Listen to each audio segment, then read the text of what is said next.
Hello friends, मेरा नाम है मेहुल शर्मा और आपका स्वागत है मेरी इस नई वीडियो में। चलिए शुरू करते हैं।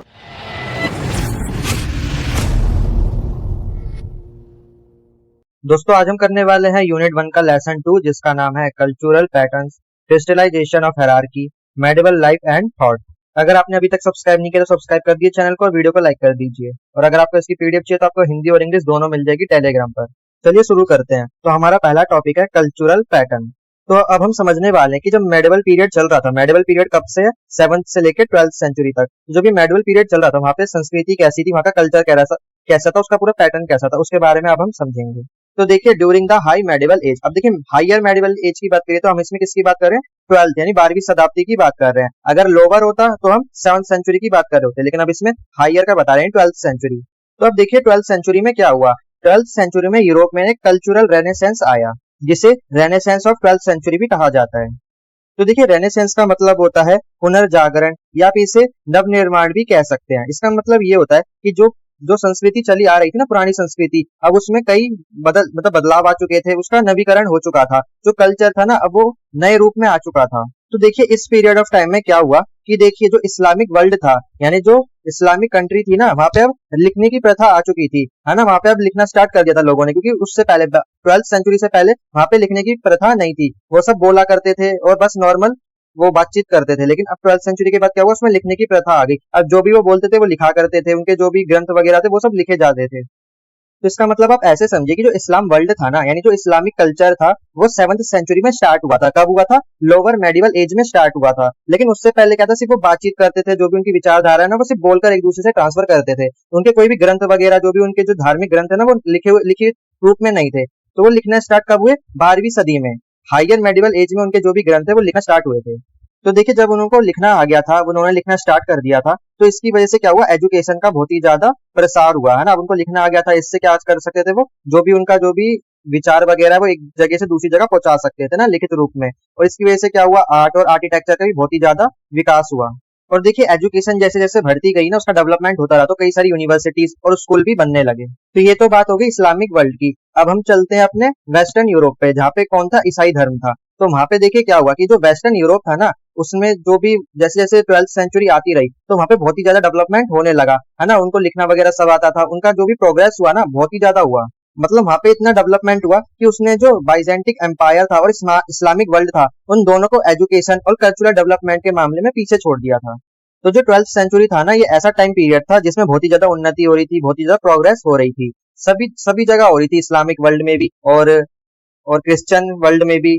हर जगह पे मतलब बहुत उन्नति हो रही थी। अभी आप अगले चैप्टर में अच्छे से पढ़ेंगे कि जो इस्लाम है ना, उसका राइज कैसे हुआ, इस्लाम कैसे आया और उसमें कैसे प्रोग्रेस हुई।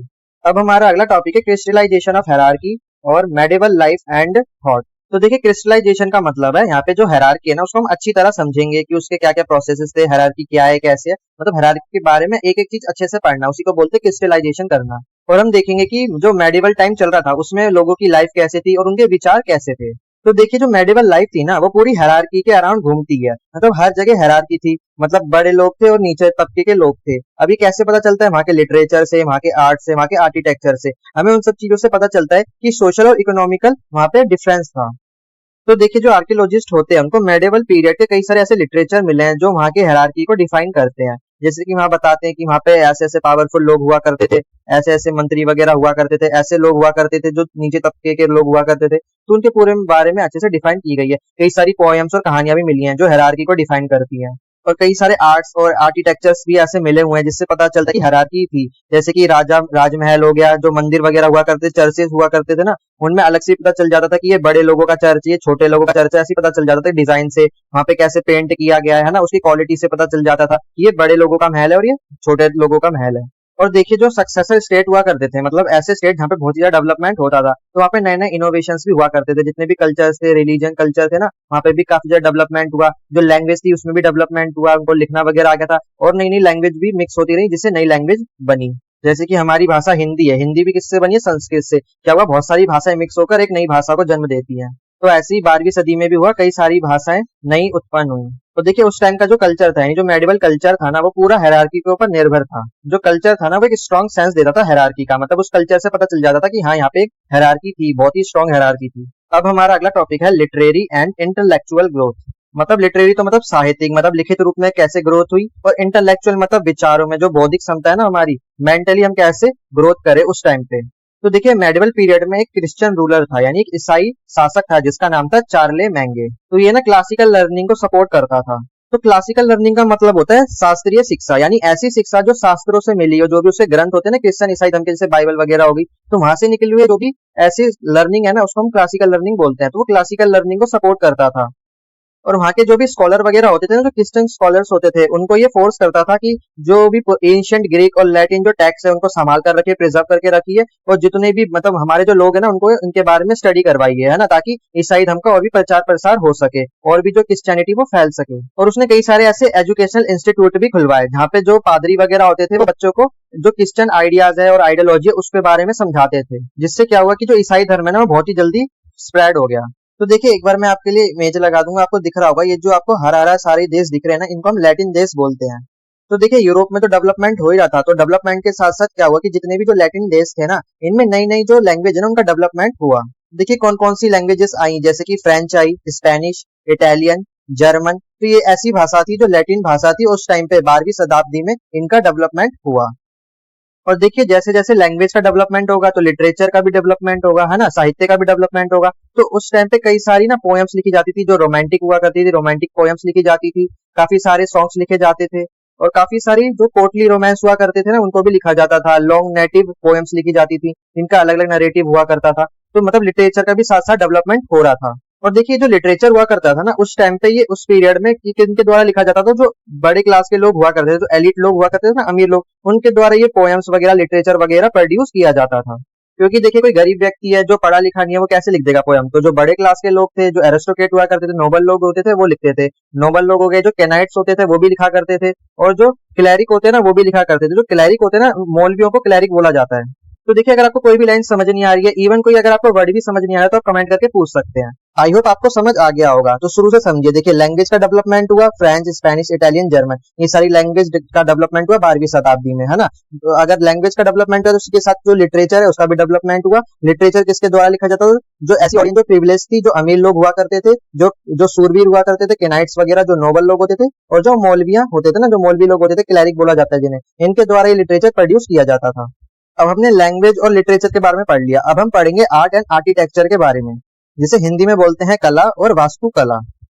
तो देखिए मैंने आपको अपनी पिछली वीडियो में भी दो एम्पायर के बारे में पढ़ाया था। तो देखिए उस टाइम पर मेडिवल पीरियड में दो एम्पायर हुआ करते थे। वेस्ट यूरोप में कौन थे, कोरोलिंगन, और ईस्ट में थे बाइजेंटिक। तो ये दो वहां के एम्पायर थे। तो इन दोनों में आर्ट और आर्किटेक्चर का डेवलपमेंट हुआ था। अब देखिए दोनों के आर्ट और आर्किटेक्चर में काफी ज्यादा डिफरेंस था, और आपको कई सारे इसमें ना नाम्स वगैरह और डिफरेंस वगैरह बताए गए हैं। तो इनको ना मैं आपको इमेजेस के साथ समझाऊंगा, आपको साथ साथ इमेजेस भी दिखाऊंगा ताकि आपको पेपर तक इनके नाम वगैरह याद रहें। तो देखिए सबसे पहले हम बात करेंगे कोरोलिंगन आर्किटेक्चर की। तो इनका जो आर्किटेक्चर था ना वो रोमन बेसिलिकेस से इंस्पायर्ड था। अब आप इमेज में देख सकते हैं कि ये रोमन बेसिलिकेस दिखने में कैसा होता है। और देखिए अगला होता है feature larger semi circular recesses. तो देखिए आपको ये जो इमेज दिख रही है ना, ये सेमी सर्कुलर है, यानी मतलब आधा सर्कल है ना ये, और ऊपर से आप देख सकते हैं कैसा डिजाइन बना हुआ है। अगला है वॉल्टेड क्रिप्ट्स। तो आपको इमेज में दिख रहा होगा ये दिखने में कैसा होता है क्रिप्ट्स, आपको दिख रहे होंगे ना, पत्थर पत्थर से पूरा राउंडेड शेप में अंदर तक सुरंग सी जा रही है, तो इसी को वॉल्टेड क्रिप्ट्स बोलते हैं।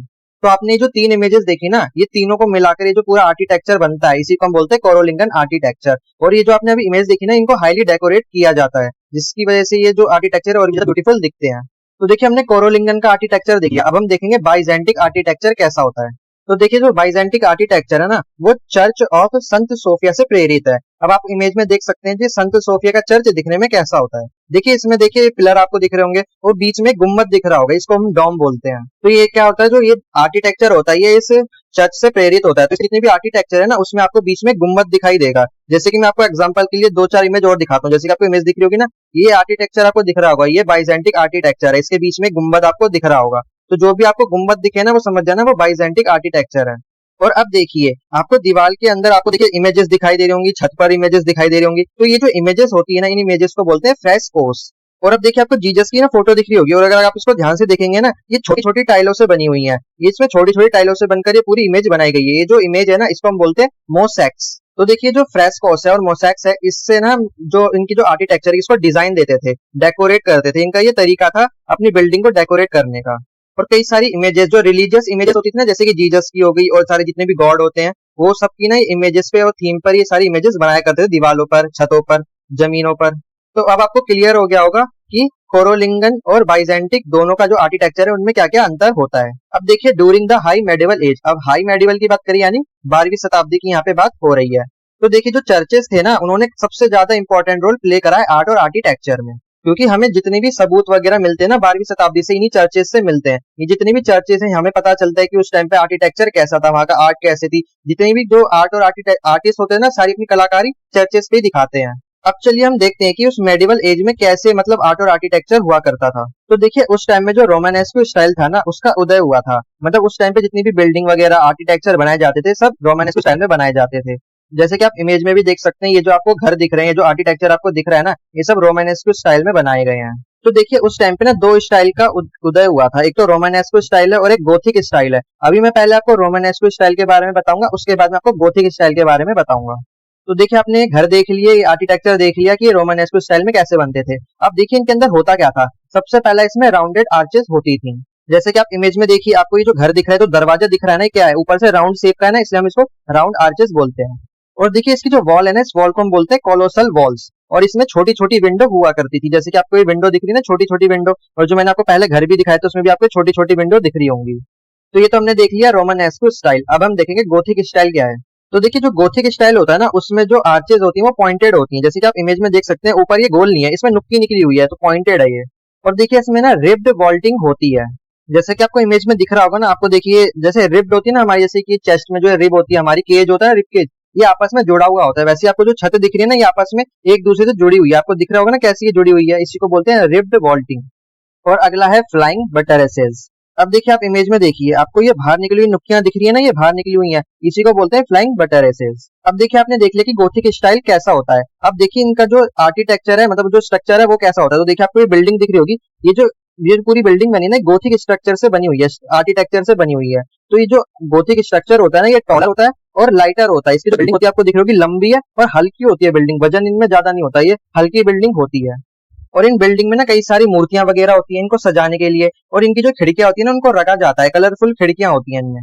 तो देखिए इन दोनों ही स्टाइल का, जो रोमानेस्को स्टाइल है और गोथिक स्टाइल है, इन दोनों ही स्टाइल का पर्पस था अपने मैसेज को कन्वे करना, है ना, जो भी धार्मिक उनकी जो भी वो है ना स्पिरिचुअल एस्पिरेशन, उसको सोसाइटी में कन्वे करना।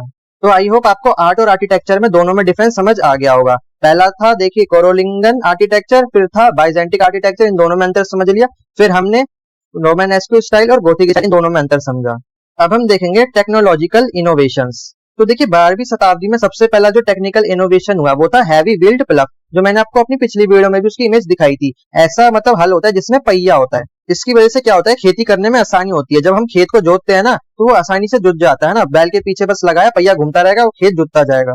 अगला इनोवेशन था आयरन हॉर्स शू। आपने देखा होगा ना, जो घोड़े की नाल भी जिसे बोलते हैं ना, जो घोड़े के पैर के नीचे लगाई जाती है, लोहे की होती है, तो उसका भी इन्वेंशन उस टाइम पे हो चुका था। अगला इनोवेशन था इम्प्रूवमेंट हैंड हेल्ड टूल। तो उस टाइम पे जो हाथ से जो टूल हम यूज करते हैं ना, उस टाइम पे उनका बहुत ज्यादा इंप्रूवमेंट हो चुका था। अगला है रेवोल्यूशनाइज्ड एग्रीकल्चर। तो ये ऐसा एग्रीकल्चर था, यानी ऐसी खेती थी जो गोल गोल घूमकर की जाती थी। मैंने आपको अपनी पिछली वीडियो में भी दिखाया था ना, वो मतलब घूम कर ना एक ही बार में तीन तीन खेत जोत लेते थे। एक जगह गेहूं उगा लिया, एक जगह सब्जियां उगा ली, एक जगह कुछ और उगा लिया, दाल वगैरह उगा ली। तो मतलब इससे क्या होता था, उनकी प्रोडक्टिविटी बहुत ज्यादा इंक्रीज हो गई थी उस टाइम पे, क्योंकि वो गोल गोल घूमकर ना एक ही बार में तीन तीन खेत जोत लेते थे। अब देखिए उस टाइम पे जो विंड मिल था ना, उसका डेवलपमेंट हो चुका था। तो सबसे पहले उसका जो डेवलपमेंट हुआ वो हॉलैंड में हुआ था। और देखिए विंड मिल का यूज इसलिए किया जाता था ताकि हम मैकेनिकल पावर जनरेट कर सके। अब देखिए अंतर समझिए, उस टाइम पे यानी मेडिवल पीरियड में जब विंड मिल का यूज किया जाता था, तो वो इलेक्ट्रिसिटी के लिए यूज नहीं किया जाता था। उसका यूज इसलिए किया जाता था ताकि इरिगेशन के लिए हम वाटर को जमीन से खींच सके ऊपर, या फिर लकड़ी काटने में विंड मिल का यूज किया जाता था। और देखिए ये इलेक्ट्रिकल पावर जनरेट नहीं करता था, ये मैकेनिकल पावर जनरेट करता था। मैकेनिकल पावर मतलब होती है जैसे कि ये गोल गोल घूमता था, हवा की स्पीड से गोल गोल घुमा, तो उसके साथ क्या है, रस्सी बांधी, रस्सी भी गोल गोल घूमी और पानी ऊपर आ गया। तो ऐसे करके मैकेनिकल पावर का यूज किया जाता था। लेकिन देखिए आज के टाइम पे जो हमारे विंड मिल है ना, वो इलेक्ट्रिसिटी के लिए यूज किए जाते हैं। आज के टाइम पे आपने जितने भी बड़े बड़े जो लंबे लंबे विंड मिल देखे होंगे, वो इलेक्ट्रिसिटी जनरेट करते हैं। लेकिन उस टाइम पे इलेक्ट्रिसिटी जनरेट नहीं किया जाता था, वो मैकेनिकल पावर के लिए यूज किए जाते थे। और देखिए इन विंड मिल का कई इंडस्ट्रीज में यूज किया जाता था, जैसे कि फूड प्रोसेसिंग में, पेपर प्रोडक्शन में, वहां पर भी इन विंड मिल का यूज किया जाता था। और ये जो विंड मिल है ना, जब तक सिग्निफिकेंट यूज में रहे, जब तक स्टीम इंजन्स नहीं आ गए। स्टीम इंजन्स कब आए थे? 18th सेंचुरी में। लेकिन हम किसकी बात करें? 12th सेंचुरी की। तो 12th सेंचुरी से लेके 18th सेंचुरी तक विंडमिल सबसे इंपॉर्टेंट जो था ना, वो पावर का प्रोडक्शन करने के लिए विंडमिल सबसे इंपॉर्टेंट था। अब हमारा अगला टॉपिक है रिलीजन इन मेडिवल यूरोप, यानी मेडिवल पीरियड में यूरोप में जो रिलीजन था उसके बारे में अब हम थोड़ा जानेंगे। तो देखिए, during 11th to 15th century जो पेपेसी थे ना, उसने डोमिनेंस गेन कर ली थी वेस्टर्न यूरोप में। तो इसका मतलब ये हुआ 11वीं से लेकर 15वीं शताब्दी तक जो पेप्सी था ना, पेप्सी का मतलब यहाँ पे है पॉप से, यानी जो चर्च का प्रीस्ट होता है ना, उसको हम पॉप बोलते हैं। तो उसने क्या करा था, वेस्टर्न यूरोप में, जो आपने मैंने अभी दिखाया था वेस्टर्न यूरोप और ईस्टर्न यूरोप कैसा दिखता है, तो जो वेस्टर्न यूरोप था ना, वहाँ पे पेप्सी ने अपनी डोमिनेंस को गेन कर लिया था, मतलब वहाँ पे अब चर्च का शासन था। तो देखिए, चर्च का शासन था तो ऑब्वियस सी बात है, जो क्रिश्चियनिटी थी ना उसका बहुत ही ज्यादा स्प्रेड हो गया, यानी जो ईसाई धर्म था ना पूरे वेस्टर्न यूरोप में तेजी से फैल गया था। और उसी के साथ साथ कई सारे न्यू मोनेस्टिक ऑर्डर्स भी आ गए थे। मोनेस्टिक का मतलब है यहाँ पे जो मठ है ना, यानी जो आश्रम है, जो क्रिश्चियन के जो मठ हुआ करते थे, उनके लिए नए नए ऑर्डर्स आ गए थे। और इसी के साथ साथ जो चर्च है ना, उसके लिए नए नए चैलेंजेस भी आ गए थे। जैसे कि जो नॉन क्रिश्चियन थे ना, उनका धर्म परिवर्तन करवाया जा रहा था। जैसे कि मैंने आपको बताया था ना, एंग्लो सैक्सन का वो धर्म परिवर्तन करवाया था, सबको क्रिश्चियन बना दिया गया था। ये जो एंग्लो होते हैं ना, इनको कौन बोलते हैं? जो इंग्लैंड के जो लोग हुआ करते थे उनको एंग्लो बोला करते थे। तो उनका धर्म परिवर्तन करके उनको क्रिश्चियन बना दिया गया था। और देखिए, राइवलरी विद द स्टेट, अब देखिए सारी पावर चर्च के हाथ में आ गई थी, तो चर्च के क्या स्टेट के साथ राइवलरी हो गई, दुश्मनी हो गई थी। और चर्च की जितनी भी प्रॉपर्टी हुआ करती थी ना, वो सारे जो लोकल वहाँ के जो नोबल हुआ करते थे ना, एरिस्टोक्रेट होते थे, वहाँ के जो नोबल लोग हुआ करते थे, उनके कंट्रोल में सारी चर्च की प्रॉपर्टी हुआ करती थी। और देखिए, वहाँ के जो एरिस्टोक्रेट थे, वहाँ के जो नोबल लोग थे ना, वो बहुत ही ज्यादा पैसे वाले थे और पावरफुल लोग थे। अब देखिए, वहाँ पे कोई सेंट्रल गवर्नमेंट नहीं थी, मतलब वहाँ पे जो राजा था ना, वहाँ पे उसका इतना प्रभाव नहीं था, राजा के पास इतनी पावर नहीं थी, क्योंकि सबसे ऊपर कौन था? चर्च था। चर्च के पास सारी पावर थी, और चर्च ने अपनी पावर किसको दे रखी थी? एरिस्टोक्रेट्स को दे रखी थी। तो जो एरिस्टोक्रेट थे, जो नोबल लोग थे ना, वो अपनी पावर का मिसयूज करते थे, मतलब वो अनकंट्रोल हो गए थे। अब देखिए, वहाँ पे एक पॉप थे जिनका नाम था जॉन एट। वो 18 साल की उम्र में ही पॉप बन गए थे, यानी चर्च के पुजारी बन गए थे।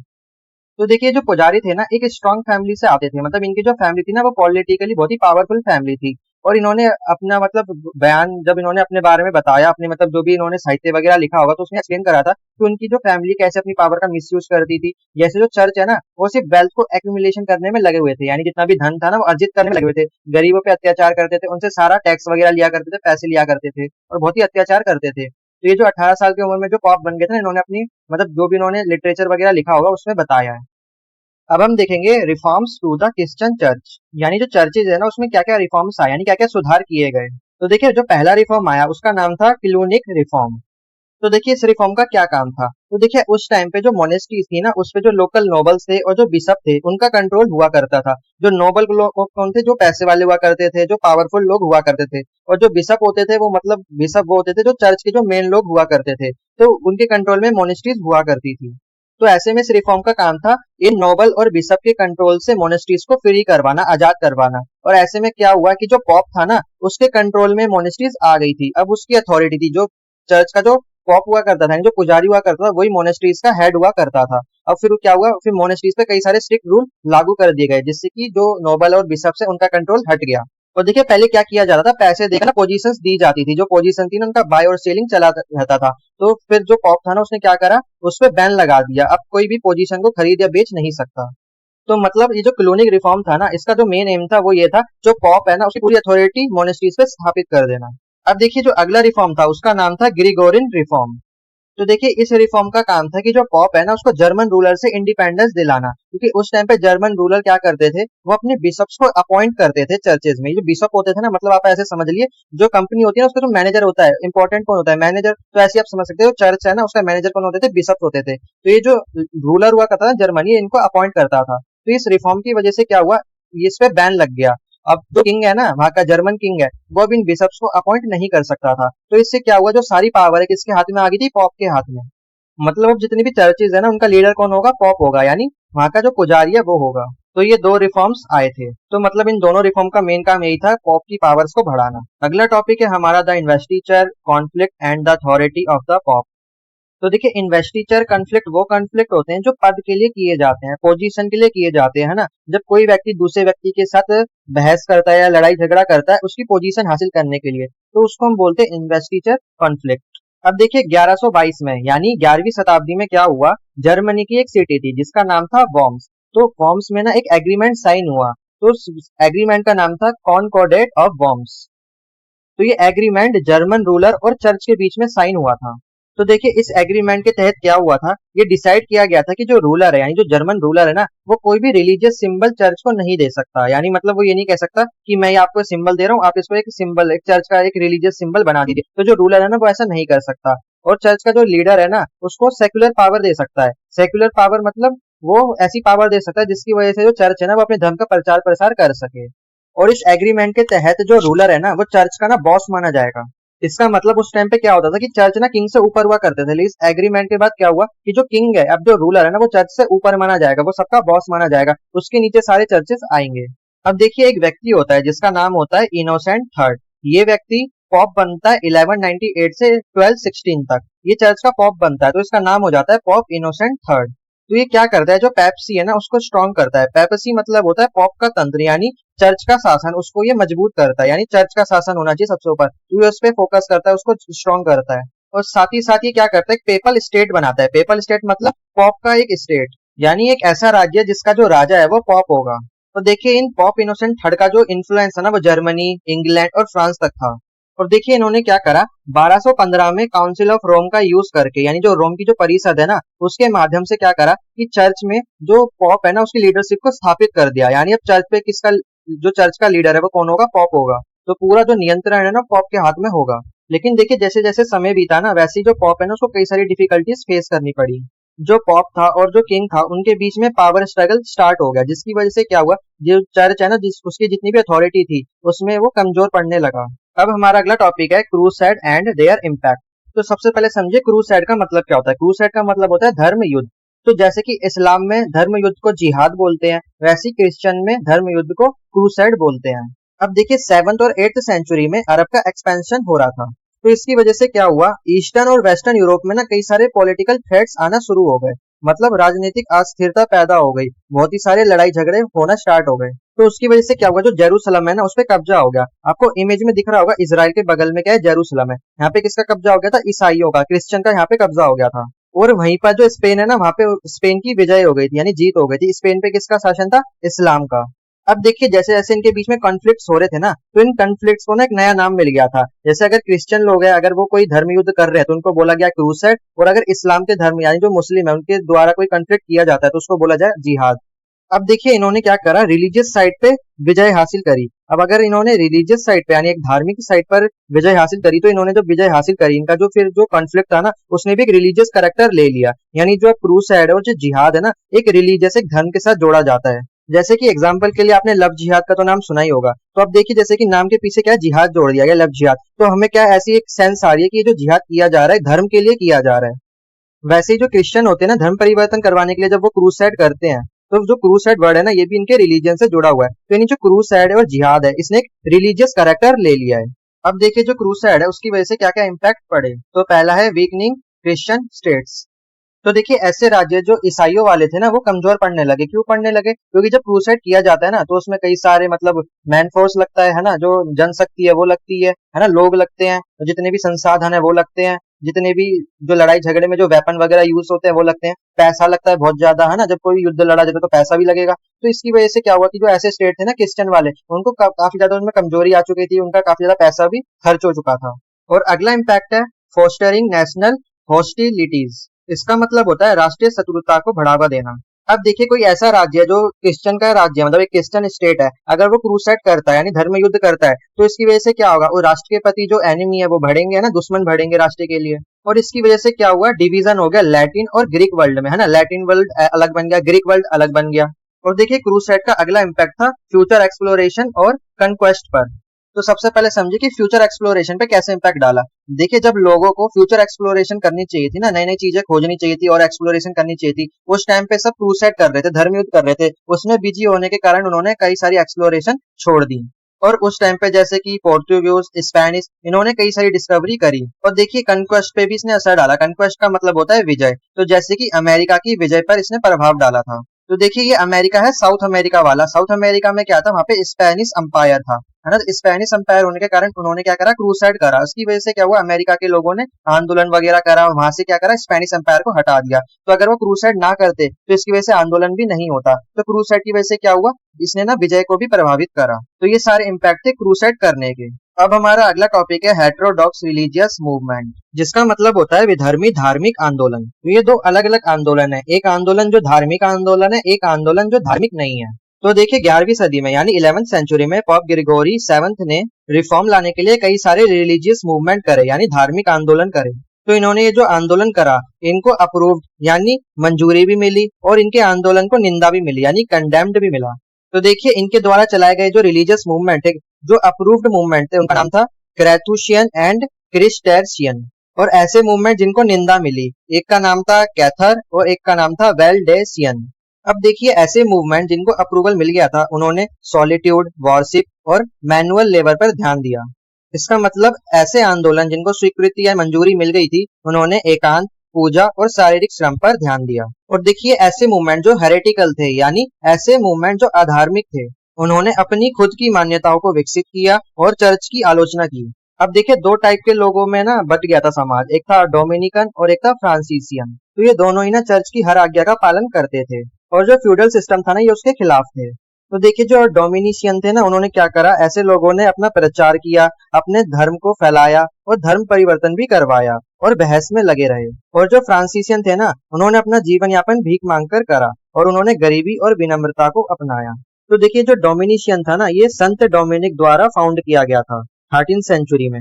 और जो फ्रांसीसियन है ना, इसको फाउंड किया गया था एक संत फ्रांसिस द्वारा, वो भी 13वीं शताब्दी में।